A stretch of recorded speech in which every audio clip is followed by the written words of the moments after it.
Bonjour frères et sœurs, heureux de se retrouver pour cette pensée du jour où nous allons parler de notre compagnon à quatre pattes. Alors il s'appelle Tim Tam, c'est notre chien et il est particulièrement obéissant lorsqu'il s'agit d'attendre son dîner. Alors en fait Joshua, notre fils aîné, aime bien lui donner et il nous a copié, c'est-à-dire qu'il ne permet pas à son chien de manger tant qu'il ne lui a pas donné l'ordre. Et ce qui est très intéressant, c'est que ce chien, comme beaucoup d'autres du reste, hein, ne regarde pas sa nourriture en attendant de recevoir l'ordre, bien que son bol est plein, mais il regarde attentivement son maître, donc en l'occurrence notre petit de 2 ans et demi, qui va lui donner l'ordre de pouvoir enfin se sustenter. Et voyez-vous, je crois qu'il y a une leçon pour nous en tant que chrétiens. Nous sommes invités à regarder quotidiennement notre Seigneur et notre Dieu pour accomplir sa volonté et pour pouvoir faire tout ce qu'il désire. Oui, pouvoir être satisfait dans nos vies quotidiennes.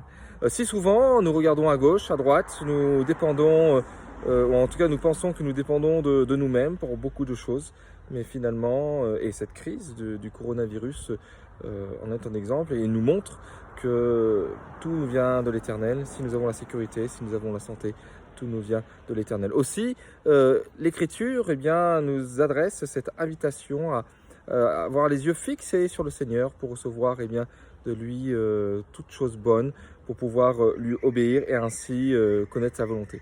Alors bien sûr, le Seigneur n'est pas celui qui va nous tenter et nous mettre au supplice pour que nous ayons notre bol de croquettes, voilà, et nous faire attendre longuement, comme notre petit parfois peut prendre un malin plaisir avec son chien. Non, mais notre Dieu connaît les temps et les circonstances et nous invite à lui faire confiance en toutes choses et finalement à lui obéir. Jésus dira dans l'évangile de Jean, au chapitre 14, et à partir du verset 21, « Celui qui a mes commandements et qui les garde, c'est celui qui m'aime.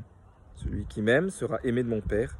Moi aussi, je l'aimerai et je me manifesterai à lui. Oui, je me manifesterai à lui. Alors, frères et sœurs, soyons assurés de l'amour de notre Dieu.